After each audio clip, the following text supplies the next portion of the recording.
Il est tout juste 18h30 sur Haloula et 7 Journal, à la une de l'actualité ce soir. De l'Amérique latine à l'Afrique, l'année 2022 a été marquée par une série de victoires diplomatiques en faveur de notre intégrité territoriale. De nombreux pays ont ouvert des consulats dans les provinces du Sud. Une diplomatie offensive, proactive et gagnante sous le leadership de Sa Majesté le roi Mohammed VI. Nous parlerons également investissement dans l'agroalimentaire avec cette inauguration à Skhairat. Une nouvelle usine de pâtes alimentaires et de couscous a ouvert ses portes. Un investissement de plus de 200 millions de dirhams avec à la clé la création d'une centaine d'emplois.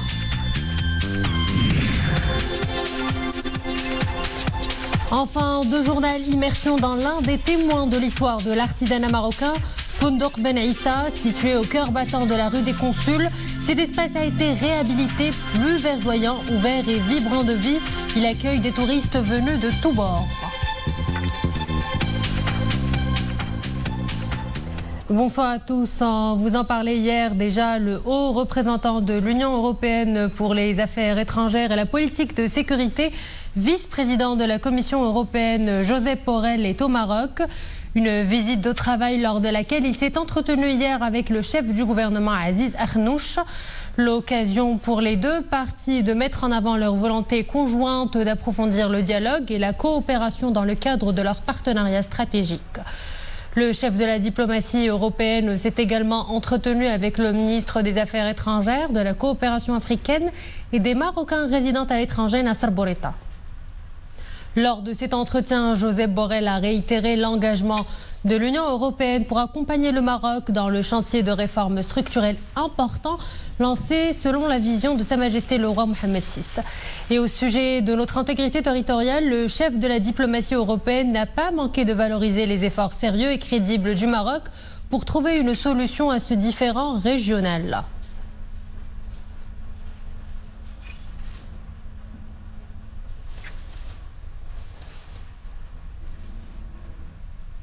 Et pour un décryptage des aspects du partenariat Maroc-Union européenne, avec nous ce soir, professeur Zakaria Boudaha, professeur de relations internationales à l'université Mohammed V de Rabat. Professeur, bonsoir. Bonsoir, madame. Alors, le partenariat euro-méditerranéen ne cesse de se consolider. La visite de Josep Borrell, le haut représentant de l'Union européenne pour les affaires étrangères et la politique de sécurité, vient insuffler une nouvelle dynamique à ce partenariat stratégique. Concrètement, quels en sont les enjeux actuels ? Des enjeux multiples, mais il faut synthétiser. On peut peut-être retenir 3 points essentiels. Le premier, c'est d'abord, je veux dire, un enjeu diplomatique et psychologique. Il s'agit d'abord de reprendre ce processus et de le relancer sur de nouvelles bases, des bases solides, compréhension mutuelle, de confiance mutuelle exactement, mais à l'aune des derniers développements que l'affaire, notamment d'abord du Sahara, nous y reviendrons, a connu, mais en même temps nos relations avec l'Union européenne.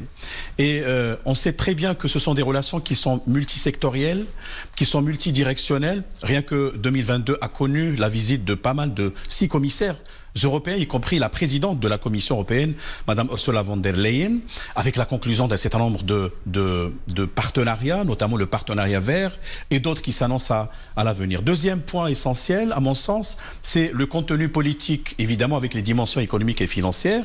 Quand on sait aujourd'hui qu'il s'agit d'abord d'implémenter la déclaration de juin 2019, qui a défini ce qu'on appelle les espaces de coopération et en même temps les questions transversales comme l'écologie et la migration, et en même temps le nouvel agenda pour la Méditerranée. Et là, on s'inscrit dans la démarche qui est transversale, c'est-à-dire Maroc, Union européenne, mais aussi Maroc comme pays de la Méditerranée du Sud avec les autres pays de la région. Troisième aspect, à mon sens, il est plus prospectif. Il s'agit maintenant d'explorer l'avenir. Monsieur Josep Borrell disait hier en conférence de presse que les temps sont difficiles. Oui, mais le Maroc aussi a des exigences. Et il s'agit donc encore une fois d'arrimer sur des bases solides le partenariat du Maroc avec l'Union européenne. Et professeur, concernant la cause nationale, le haut représentant de l'Union européenne pour les affaires étrangères et la politique de sécurité a déclaré que l'Union européenne soutient les efforts déployés par le Maroc pour la résolution du différend autour du Sahara marocain. Josep Borrell a dit comprendre l'importance fondamentale du dossier du Sahara, une question existentielle pour le Royaume, a-t-il affirmé. Est-ce que vous ne trouvez pas que c'est un soutien timide du bout des lèvres ? Oui, en langage diplomatique, oui, parce que l'Union européenne, d'abord, c'est une organisation internationale, mais d'intégration, avec des instances supranationales, comme on dit, la Commission européenne, le Parlement européen, le Conseil de l'Union européenne, le Conseil européen, la Cour de justice, etc.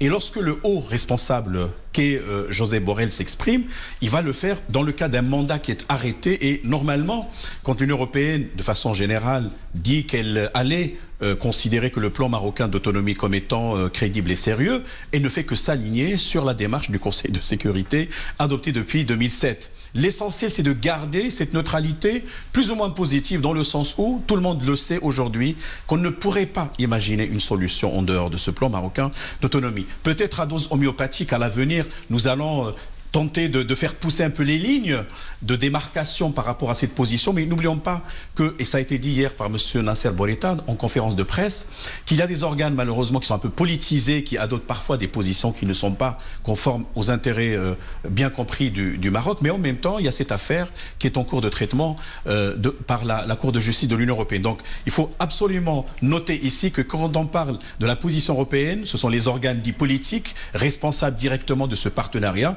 mais il faut tout simplement aujourd'hui tenter de préserver et faire en sorte que ces acquis soient résilients et dépassent toute la conjoncture, aussi morose soit-elle, à la suite d'un certain nombre de phénomènes globaux que nous avons vécu. Professeur Abou Dahab, je vous invite à rester avec nous, juste le temps de visionner notre rétro 2022. Focus ce soir sur les victoires diplomatiques qui se sont enchaînées en faveur du Royaume pendant l'année écoulée. Des acquis considérables qui convergent tous vers une seule position, la souveraineté du Maroc sur son Sahara et le soutien du plan d'autonomie présenté par le Maroc. Retour sur tout cela avec Nisrine Ansdar. De l'Amérique latine à l'Afrique, l'année qui s'est achevée a été marquée par tant de victoires diplomatiques en faveur de la première cause nationale. La dynamique d'ouverture des représentations consulaires dans les provinces sud du Royaume s'est fortement consolidée. Dakhla El Ayoun abrite désormais une trentaine de consulats généraux ouverts par des États qui affichent un soutien ferme à la souveraineté du Maroc sur son Sahara et au plan d'autonomie proposé par le Royaume. 40% de ces États sont d'origine africaine. Cela est le fruit de la diplomatie offensive et proactive du Royaume sous le leadership de Sa Majesté le roi Mohammed VI, sans oublier les efforts continus entrepris par le Maroc au sein de l'Union africaine. L'organisation continentale dans laquelle l'action ne cesse de s'intensifier pour aboutir à l'exclusion de la République fantoche du Polisario de cette instance. L'année 2022 a été également marquée par l'appel de Tanger, appel solennel lancé dans la perle du Détroit pour l'expulsion du Polisario de l'Union africaine. C'était en marge d'une table ronde organisée dans le cadre du forum Made Days. Le document appelle à corriger l'anomalie historique, l'aberration juridique et le contresens politique qu'est le maintien de cette entité au sein de l'Union africaine. L'année 2022, l'année par excellence aussi du fiasco des manigances du voisin de l'Est, minant sans cesse sa crédibilité au plan régional. Preuve en est le 31e sommet de la Ligue arabe organisé en novembre dernier à Alger. Sommet où la question du Sahara marocain a bénéficié d'une grande solidarité témoignée par les différents pays arabes présents, notamment les pays du Golfe. Les soutiens et les positions en faveur du Sahara marocain ont aussi émané de l'Europe pendant l'année qui s'est écoulée. Après l'Allemagne, première puissance économique d'Europe, l'Espagne et la Belgique ont aussi considéré l'initiative marocaine comme la plus sérieuse, réaliste et crédible pour la résolution du différend régional autour du Sahara marocain. Professeur Abou Dahab, nous venons de le voir, le Maroc récolte les fruits de sa diplomatie agissante portée par une vision royale. Plus de 20 États ont ouvert des consulats dans les provinces sud, des succès qui ont vocation à se poursuivre, voire à s'étoffer. À quelle évolution dans ce dossier du Sahara marocain devrons-nous nous attendre cette nouvelle année? D'abord, la consolidation des acquis et la préservation des alliances traditionnelles stratégiques du Maroc. On vient de le rappeler tout à l'heure avec l'Union européenne, parce que c'est multidimensionnel avec les États-Unis, avec d'autres partenaires. Au Moyen-Orient, notamment, on parle également des pays du Golfe, avec qui nous avons quand même des partenariats assez consolidés. Sur le plan continental, puisqu'il s'agit de l'Afrique, au sein de laquelle le Maroc occupe une place de choix au sein de l'Union africaine, il s'agit encore de pousser davantage la défense mordicus de notre dossier de l'intégrité territoriale. Et maintenant, avec ces ouvertures en série, tout cela d'abord comment dirais-je, corrobore et confirme la marocanité du Sahara et en même temps ouvre des perspectives extrêmement importantes pour les investissements dans le cadre d'une attractivité territoriale qui pourrait servir évidemment non seulement le Maroc mais également l'ensemble des pays de l'Afrique subsaharienne. Et cette année, enfin l'année qui s'achève, 2022, a connu notamment la conclusion d'un méga projet, à savoir le gazoduc entre le Nigeria et le Maroc qui va concerner pratiquement toute la région de l'Afrique de l'Ouest. On peut donc mesurer aujourd'hui comment le Maroc œuvre sur le plan régional, sur le plan continental, à construire, si vous voulez, des espaces de paix, d'interdépendance. Et au final, il faut maintenant accélérer ces processus. Et je crois que nous sommes sur une ligne droite pour que, au final, cette affaire soit enterrée à jamais. Bien entendu, quand je parle de l'affaire, je parle de l'affaire du Sahara marocain, parce que cela va nous permettre d'aller explorer d'autres horizons stratégiques très importants. Zakaria Abou-Derab, je vous remercie pour cet éclairage. Je rappelle que vous êtes professeur de relations internationales à l'université Mohamed V de Rabat. Avec plaisir, merci à vous. Intéressons-nous à présent à la souveraineté alimentaire, autre enjeu de taille pour le Maroc. Le secteur agroalimentaire est en plein essor. Les entreprises du secteur privé national se joignent à cette dynamique d'investissement. Elles mettent la main à la pâte, c'est le cas de le dire. La dernière en liste est une unité industrielle de fabrication de pâtes et de couscous qui vient d'ouvrir ses portes à Skhairat. Abderrahim Ben Cheikhi, Jihad Libri et Boubkir Mghbret. L'inauguration de la nouvelle unité industrielle de fabrication de pâtes alimentaires et couscous vient ainsi développer et renforcer le Made in Morocco. Basée à Skhairat, l'unité industrielle vient compléter la chaîne de valeur de transformation des céréales. Nous avons l'ambition de nous tourner vers l'export. Nous essayerons de renforcer notre présence sur les marchés nord-américains, ceux d'Afrique, vers l'Europe également et vers les pays du Golfe.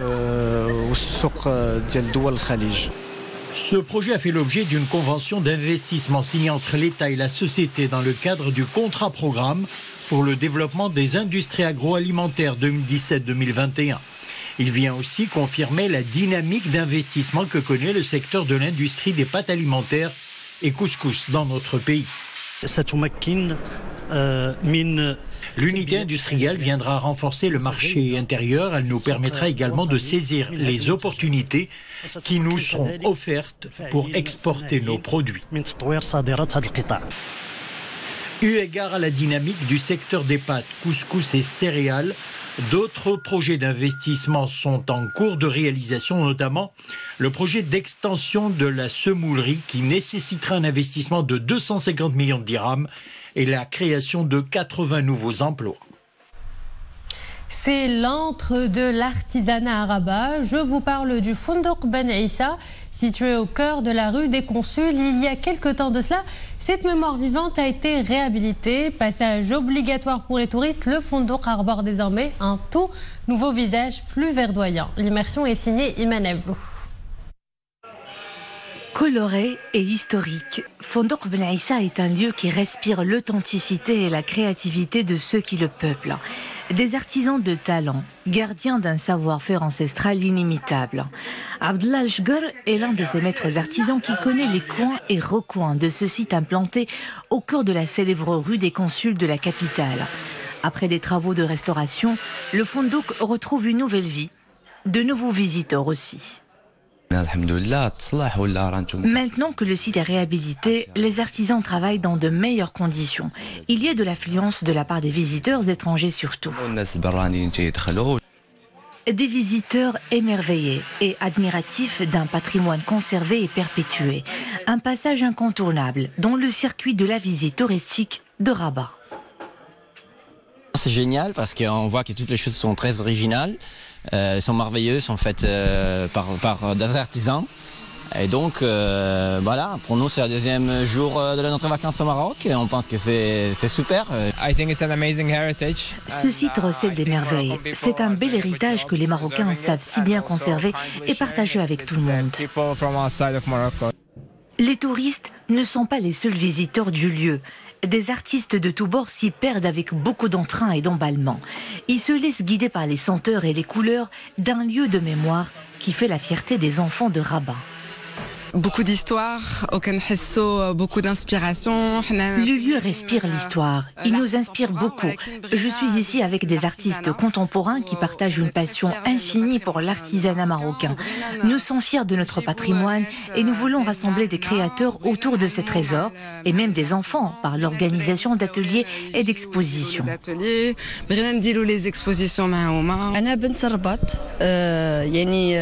Je suis une enfant de la ville.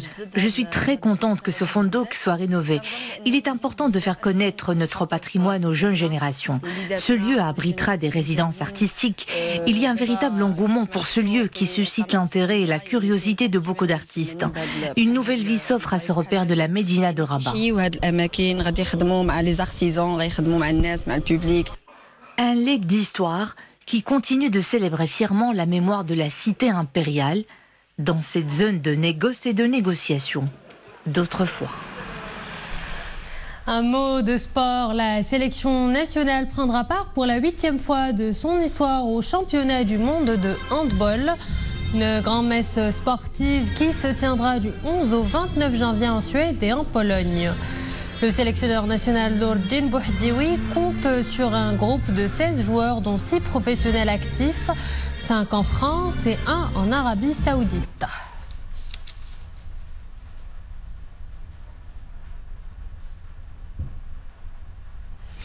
Et c'est sur ces mots de sport que nous arrivons à la fin de cette édition. Merci à vous de l'avoir suivi. Excellente suite des programmes. À demain.